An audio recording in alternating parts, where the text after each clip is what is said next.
We've seen it over and over again. Black boys and black men shot down by police. Some shot in the back, some shot while lying down. Most were unarmed. Why? Little has been done to reprimand police involved. Why not? If you are the mother of a black boy, you need to know what is being done about it and how you can get involved to make a difference. Grab your pen and paper and take a note. You need to know this. 0.5 credits away from completing high school, and I didn't do it. My support team never stopped pushing for me to be better because they knew who I could become as a person.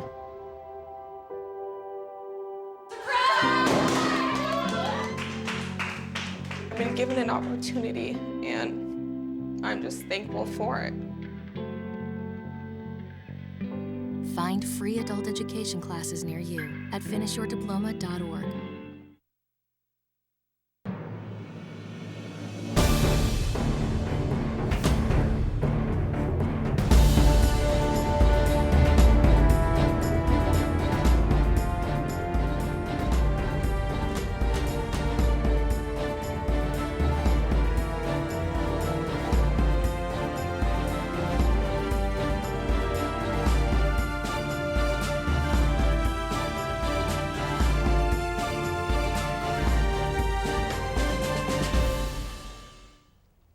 Hello and welcome to the Clarion Call Show. I'm Janice Hatcher-Liggins, your host. Wherever you live in this country, you've seen unarmed black boys and black men get shot by police. What was your reaction? How did you respond? How could you possibly help? Joining us today is a mom who saw the shootings just as we all did. But for her on July 7th, 2016, there was one shot too many. She was devastated, but she took action. Please join me in welcoming Mrs. DePelcia Magruder, founder and executive director of Mothers of Black Boys United. Also joining us is Mrs. Kia Braxton, board member for the Clarion Call and one of the mothers who responded to DePelcia's appeal. Ladies, thank you. Thank you so much for joining us. Welcome to the show, and my goodness, what a topic. What a topic. Yes. So, DePelcia, tell us, what is MOBB United? How did you get started, and what brought it all on? Sure. First of all, thank you for having me on the show. I really appreciate it. MOBB United, first of all, it stands for Moms of Black Boys United, and it's a nationwide coalition of moms who have decided to join together, one, to support each other, but also to fight for protection of our sons from harassment, police brutality, and unjustified use of deadly force. Right. So we are in, cities all across the country. We started on Facebook. Actually, on July 7th, as you mentioned. But what sparked it? What made you start that on Facebook? What sparked it, I'd actually had this idea for a while to form an online support group for moms of black sons. I have two sons who are 8 and 5. Okay. And when I first had the idea, it was around Trayvon Martin and Michael Brown, and my sons were very young. I think they were 3 and 3 months at the time of the Trayvon Martin case, but I didn't do anything. So what sparked it this time, there was killing after killing after killing, and on, I believe, July 5th, Alton Sterling was killed by a police officer in Baton Rouge while selling CDs outside of a convenience store. And they played that video on the news over and over again. It was very graphic, of him down on the ground being shot at close range. And I went to bed that night with those images in my mind. And then the next day, Philando Castile was shot by a police officer in Minnesota. Right. So when I woke up, I was watching the news and I saw this family in Minnesota. So I went to bed with Alton Sterling. Woke up, there's a family in Minnesota, and I couldn't connect the dots. So I was like, what do they have to do with Alton Sterling? Are they his relatives in Minnesota? Is this from a case that I forgot all about from months ago? I couldn't figure it out. And once I realized it was actually another case that had happened and was on the news since I went to bed the night before, I just was paralyzed and I couldn't get out of bed. I was so distraught in thinking about this. So eventually I did get out of bed, and I made breakfast for my sons because they were out of school that day. It was during the summer.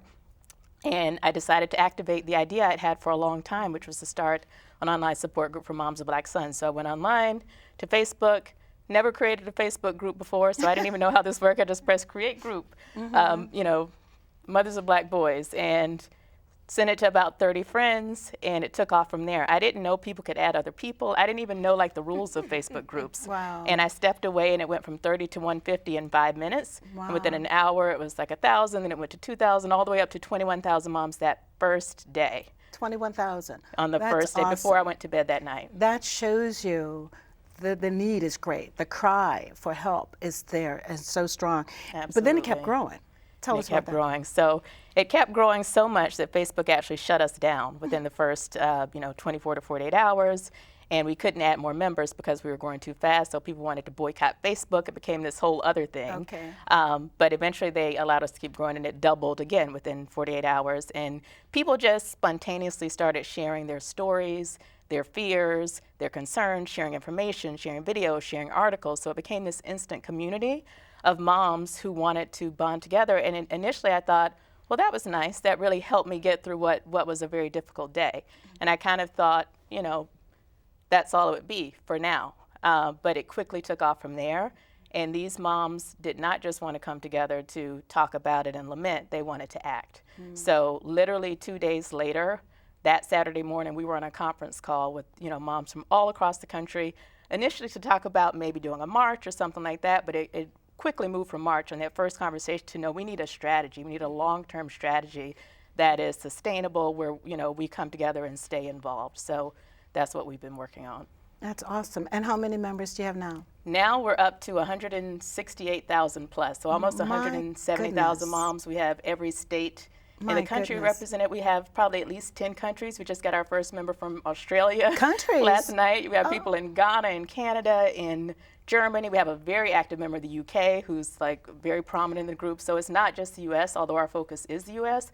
People recognize this is a global issue and they want to be a part of it. That's just phenomenal. I mean, the fact that it has grown so quickly, just here, but I didn't know you were in other countries as well, or you had interest from other countries. Right. Well, that speaks to the severity of the problem as well. So, absolutely. What do you think really triggered the explosion for the moms? What are you hearing from them? What really triggered the explosion for them to join? I think a lot of the moms felt the exact same thing I felt that day and it felt before. It's fear, frustration, anger, confusion. We love our sons like everyone else loves their sons. We see them as the innocent creatures who are born into the world, innocent, don't mean anybody any harm, have hopes and dreams like everyone else's children. So it's very painful to know that society looks at them as a threat. So I think just trying to process that for a mom of a black son, I share my views a lot on social media on my personal Facebook page, but it's different when you're talking to a broad audience. So I think what the moms needed was the same thing I needed that day, which was a sense of connection and community with people who could understand exactly how you were feeling and why, and not deem it irrational. Wonderful. Yeah, I think people were looking for an outlet, really, to express some of those feelings that Tapasha talked about. I mean, for me, joining, someone invited me to join the group, and I didn't know anything about it, so I looked you up, and I saw the opinion piece that you wrote for The Root, and everything you said in that article really resonated with me. I had the same exact feelings waking up from Alton Sterling the night before to Philando Castile the morning after, and just not understanding how is this happening and why is it happening. And so having this community of like-minded moms who have the same concerns, I think it's been a great way to sort of bring us all together and give us an opportunity to find a way to voice those concerns and take some action. Definitely, and in that op-ed that she referenced, I talked about something that I coined mob disorder, which is, the fear that a black mom has for her son, seemingly irrational fear that they're going to survive. I hear so many moms talk about, especially once they get to the teenage and beyond age, that literally every time their son leaves home, they're fearful they won't return.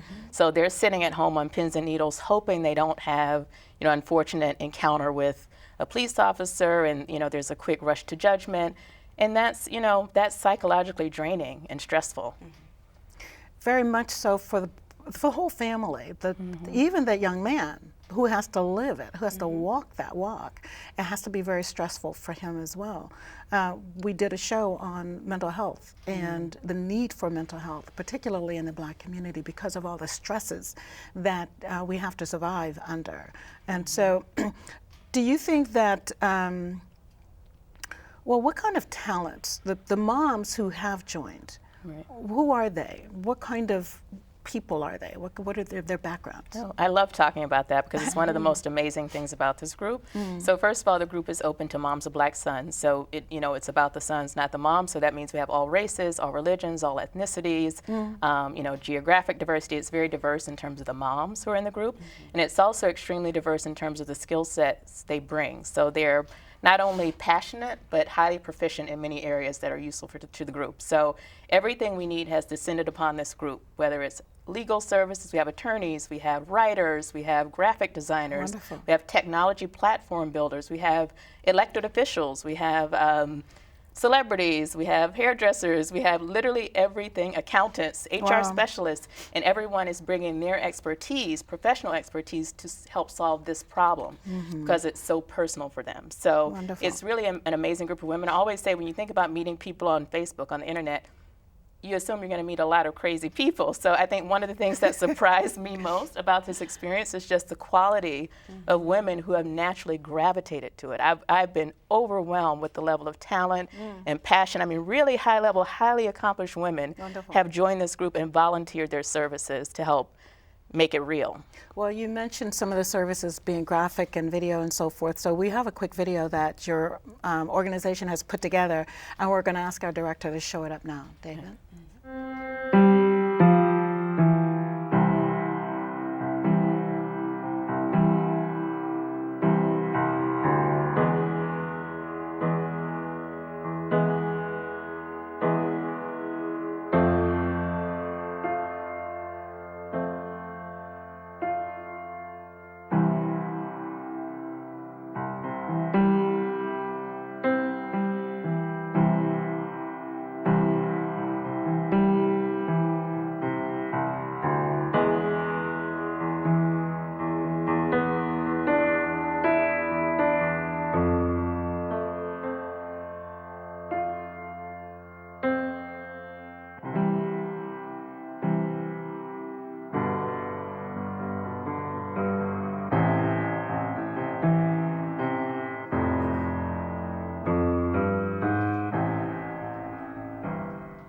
Wow, that's powerful. That's powerful. What do you say to those who say that the problem is that young black boys just need to be more mannerly? That's all it is. Yes, that's a very frustrating comment for me. What I say to them is 12-year-old Tamir Rice playing on the playground with a toy gun, shot down within 2 seconds without even being given the chance to be mannerly. I also say Philando Castile, one of the reasons we started the group, in his car, trying to show his ID and his permit to carry a legal gun, which we're highly encouraged to do in this country, by the way, not given the chance to do that before being gunned down by a police officer. I also cite the case of the man in North Miami. I can't remember his name, but he was a therapist working with his autistic patient, and his patient was acting out, and they assumed that he was a criminal and shot him in the street. As he's explaining, I'm a mental health professional. I'm working with a patient who's autistic. So being mannerly is not saving our sons, unfortunately. Of course, we should do that too, and that's part of our responsibility as mothers and fathers to teach them to be mannerly and respectful of law enforcement, absolutely. But that's not keeping them safe and keeping them alive, so that's not the answer. I wish it were, but it's simply not, based on what we see. And what do you think or say to the parents about having to have the talk with their sons before they go out? Yeah, I think it's unfortunate. I think it's an unreasonable burden on black parents to have an extra talk with their sons. Think about this. We have to have a talk with them on how to protect themselves from the people who have sworn to protect them. That's ridiculous. That's not logical, and I resent it. I mean, we have to do it ultimately, and I've been avoiding it. Again, my sons are 8 and 5, but literally 2 nights ago, my 5-year-old asked me if he could have a water gun, and I said no. And he said, but Mom, they don't kill anyone. I said, I know that, but they may think you have a gun that kills someone. And we went back and forth, and it was heartbreaking for me because he couldn't understand. He said, but Mom, I'll just show them. I'll show them it doesn't kill anyone. They don't understand. And I thought about Tamir Rice. I thought about the guy, John Crawford in Walmart, who was trying to buy a BB gun and got gunned down while making a purchase. And it just broke my heart to have to explain to a 5-year-old, no, I'm not okay with you playing with water guns. Wow. And I wasn't ready for that conversation, but he forced it. It's unfortunate that we have to do it, but we'll come back. We're going to take a quick break. So as a mother of a black boy, what can you do to make a difference? That's coming up next. Stay with us.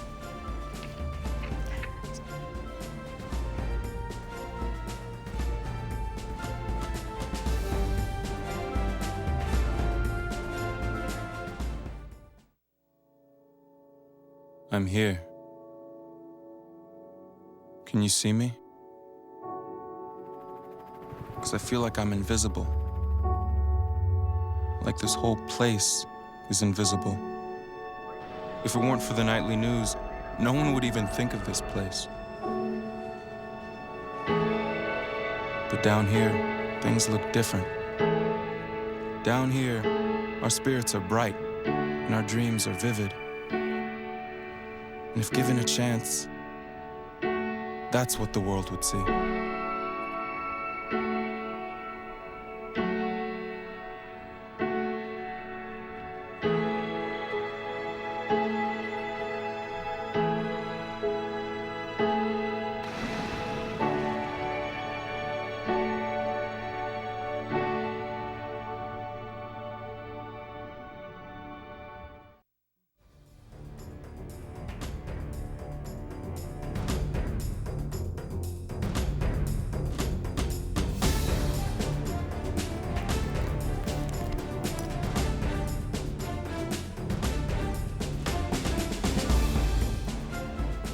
Welcome back. Every mother wants to see her children grow up to reach their full potential. Every mother wants that. Unfortunately, Black mothers have a unique and unjustified burden to bear in rearing Black sons. Joining us again on how you can help make change are Mrs. DePelsha Magruder and Mrs. Kia Braxton. Again, ladies, I'm so glad to be on this topic because it's a heavyweight for me. So you talked earlier, DePelsha, about starting it up on Facebook. And then, but how did you hear about the clarion call? Well, I heard about the clarion call from this lady right here, who, as she said, joined the group. But what point did you join the group? Was it July? I think it was July. Okay, Yeah. So whenever she joined, she started sharing posts from the clarion call, and we actually have a pretty strict policy of not allowing too many promotional posts from other groups, because some people come on just wanting a promotional platform to access the large audience. But we kept seeing these clarion call posts, and we were like, this is really interesting, provocative information. So then our communications chair reached out to Kia to have a conversation to learn more about it, and found out it was really very much aligned with our mission. And then we had you on to our Saturday call to give a presentation.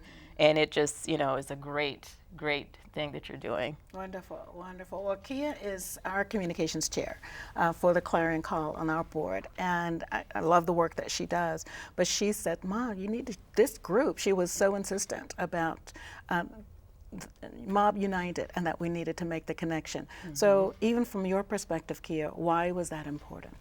Well, I wanted to share information that I thought would be useful to the mothers, and different perspectives in terms of issues related to juvenile justice and adolescence and how we protect our sons.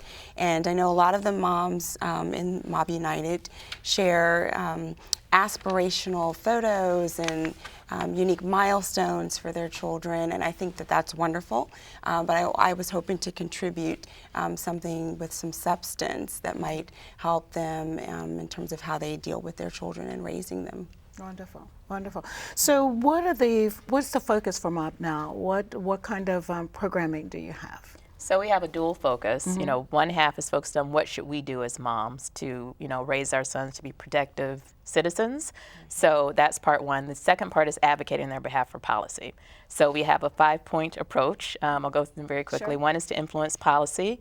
2, change perception. 3, demonstrate our power. 4, partner strategically. And 5, promote self-care. So just focusing on the first 2 in terms of influence and policy, when we started this, President Obama was president.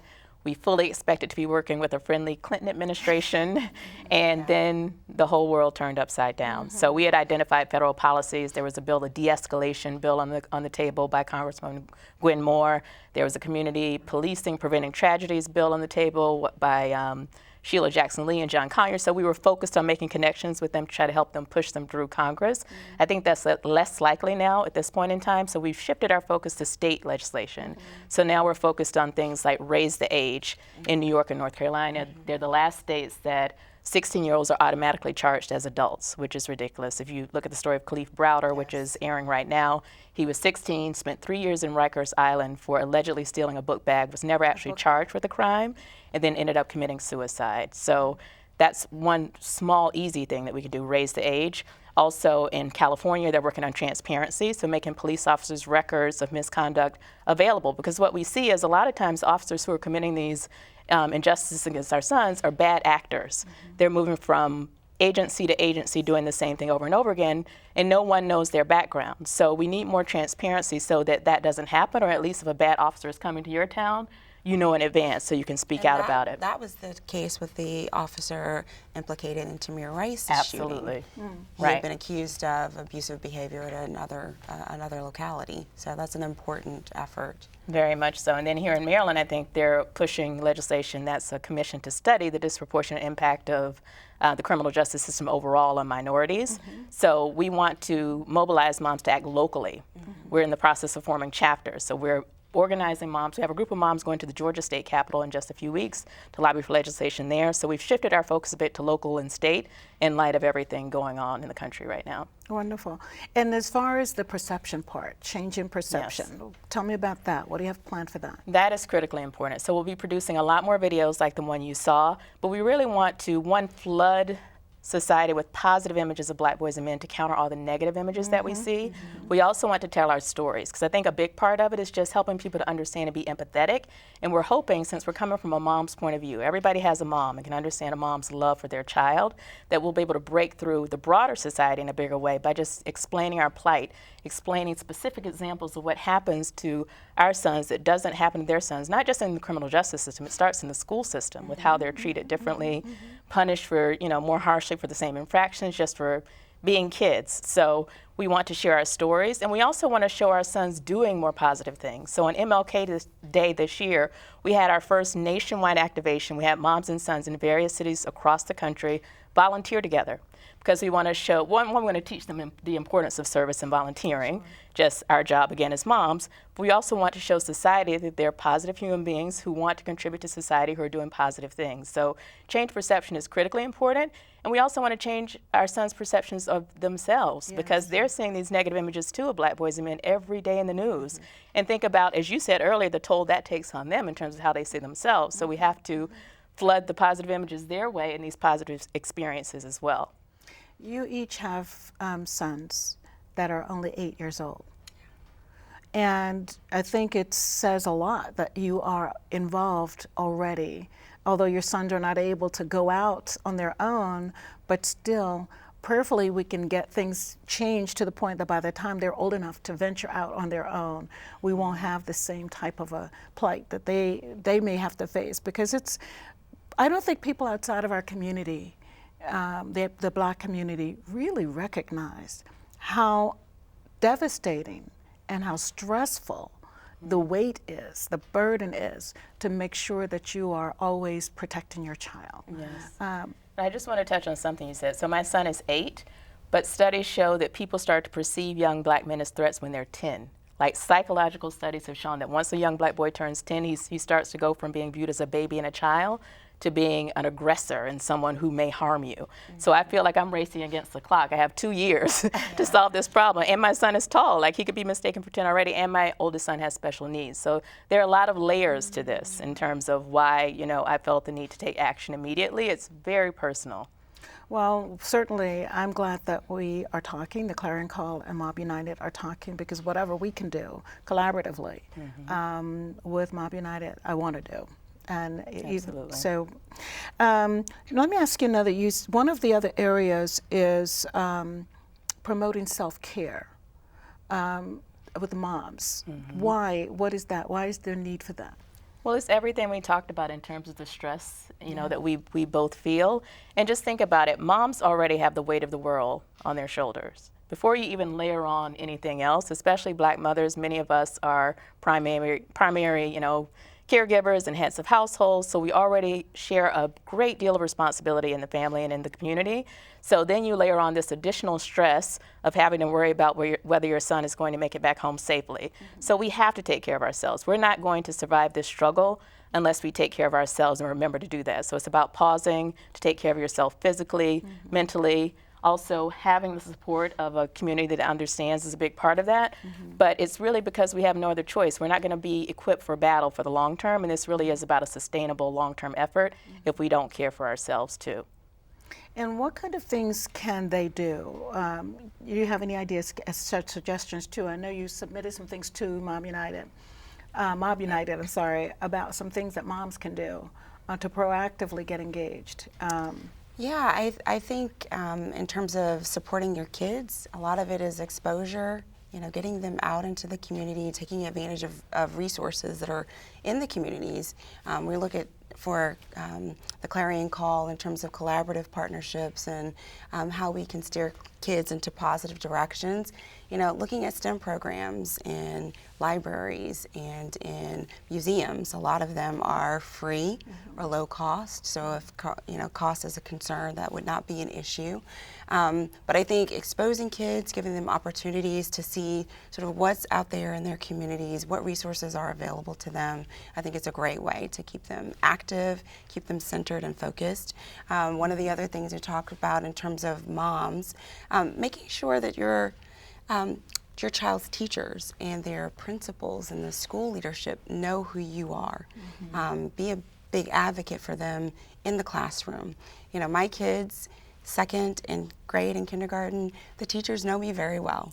The principal knows me very well because I'm active in the school, and I make sure they understand that I have a certain expectation regarding how my children are taught and what's expected of them as they go through the curriculum. So, taking the time off to be engaged, to join the PTO or PTA, for example, I think those are vitally important opportunities for the mothers. Very good. Now, you have, MOBB United also has committees that the moms can join to get engaged. Do you want to share what some of those are? Sure, and they fold right into our 5-point plan. Okay. So influence policy, we have policy committee, we have an events and demonstrations committee, which is about activating on the ground. We also have a communications committee. We have education and engagement. That's more in the information and support area. We also have chapter development because we are rolling out locally as well. We have health and wellness, which promotes self-care. And then the others are more organizational. We have technology to build our technology platforms and organizational development because we have formed now officially 2 organizations. One is a 501c3, Moms of Black Boys United, that focuses on the information support and change perception part of it. And the other part is a 501c4, MOBB United for Social Change, that focuses on advocating for policy change. Okay, very good, very good. So if moms wanted to get involved, how do they do that? Thank you for asking. They can go to our website, which is mobbunited.org. So it's mobbunited.org. And there you'll find information about the organization. You'll be able to sign up for the Facebook group if you're the mom of a black son. If you're a supporter and you're not a mom, you'll be able to sign up for our Twitter page or YouTube or Instagram. You'll also be able to sign up, register on the site. That would be the first step. Register on the site so we'll have your information and know who you are, and we'll put you on our email list. We're also in the process soon of rolling out actual membership dues in the organization, but until then you can make a donation. So there are lots of ways. We also have a merchandise store there, so if you go to mobbunited.org/store, you can buy a t-shirt or a water bottle or something to support the cause that way. Very good. Well, I appreciate you ladies both coming on the show. I wish we had more time. I wish we had, because we really have so much more we could delve into, but we've got started. We got started. So Absolutely. Thank you. Thank you so much for having me. I really and thank you for coming from New York to be here. I appreciate that. Well, I have to say I'm a proud Howard University graduate. I'm here celebrating the 150th anniversary. Well, wonderful. So thank you. Thank you. Thank you. The days are gone where we can sit idly by and watch cruelty and injustice prevail. Complaining to each other does no good. We must all get involved to make lasting change. If you are the mother of a black boy, join MOBB United. Visit their website to find a chapter near you, or join your efforts with the Clarion Call as we collaborate with MOBB United in working together for change. That's it for now. We hope you enjoyed the show. Join us next time, won't you, for the Clarion Call. Until then, I'm Janice Liggins. Blessings to you.